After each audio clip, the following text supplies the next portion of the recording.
છે એમાં સહી તો કર દો. આ રીતે ઓછી સાહેબ નગરપાલિકા ચલાવે એ રીતે તમે ચલાવો મહાનગરપાલિકા સહી તો કર દો. હો મેયર સાહેબ સહી તો કરવી પડે ને. સહી તો કરો. ઇન્વર્ટ સહી તો કરી દો. બીજી આપી દો.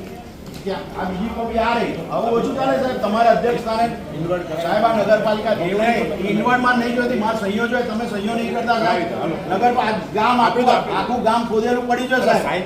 અરે પણ તમે કરી દો ને સાહેબ.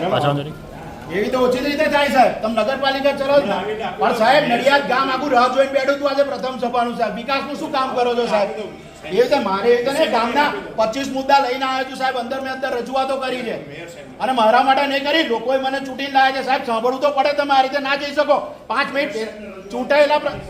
અરે સાહેબ મેયર સાહેબ જોડે ટાઈમ નથી બોલવાનું એમને ખબર નહીં સાહેબ.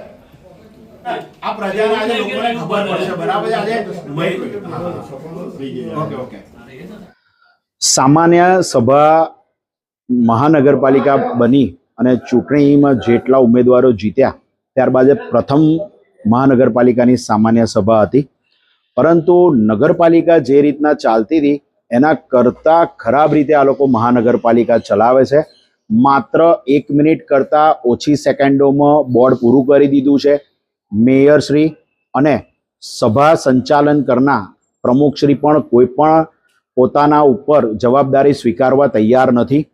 મારો પ્રશ્ન એટલો જ છે કે આખું ગામ અત્યારે જ્યારે નડિયાદ ચારે બાજુ ખોદાઈ ગયું છે, કાંસનો મોટો પ્રશ્ન છે, લોકો ત્રાહિમામ છે, તો મારી ફરજ વિરોધ પક્ષના પ્રતિનિધિ તરીકે કે તમે પ્રજા માટે શું કામ કરો છો, કરોડો રૂપિયાની ગ્રાન્ટ આવે છે, ક્યાં વાપરો છો, એ પ્રજાને જાણવું હવે ખૂબ જરૂરી છે. પણ આ લોકોએ કશું જણાયું નહીં. માત્ર એક નક્કી કરેલો એમનો એજન્ડા હતો દર વખતની માફક કે 1 જ મિનિટની અંદર પૂરું કરી દેવું છે. ટીપી નંબર 8ની સ્કીમ કઈ રીતના આ લોકો પસાર કરશે, કઈ રીતના એની અંદર ડેવલપમેન્ટ કરશે, ટીપી 8 સ્કીમ કેટલા વર્ષોથી પડી રહી છે, કેટલા લોકોને અસર કરશે, જે લોકોના ઘરો તોડ્યા છે તે લોકોને કઈ રીતના ઘર આપશે, કશી જ ચર્ચા કરવામાં આવી નથી. માત્ર ને માત્ર ગણતરીની 1 મિનિટ કરતા ઓછીમાં આ આખો જ એજન્ડા પતાઈ અને સામાન્ય સભા પતાઈ દેવાય. એટલે નડિયાદ હવે આજે તમે જાણો કે નડિયાદનો વિકાસ કેમ નથી થતો. 30 વર્ષથી આ જ વસ્તુ નડિયાદની અંદર ચાલી રહ્યું છે. મારે એ તમામને પૂછવું છે. મારે તો ખાસ આપણી નડિયાદના લેડીઝોને પૂછવું છે, મારે માતાઓને પૂછવું છે, બહેનોને પૂછવું છે કે જો આપણી આ નડિયાદની હાલ, જો આપણી આ નડિયાદની પરિસ્થિતિ, કરોડો રૂપિયા આવતી ગ્રાન્ટ 1 મિનિટની અંદર પસાર કરી, આ બધાની અંદર ખૂબ મોટો ભ્રષ્ટાચાર જોવા મળે છે.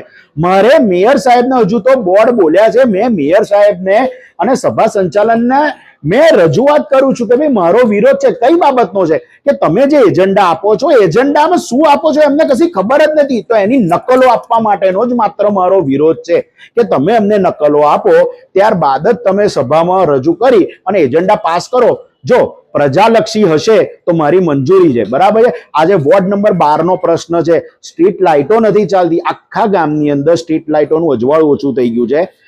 50 થી 60% સ્ટ્રીટ લાઇટો ચાલતી નથી. તો આ બધું રજૂઆતો ક્યારે કરવાની?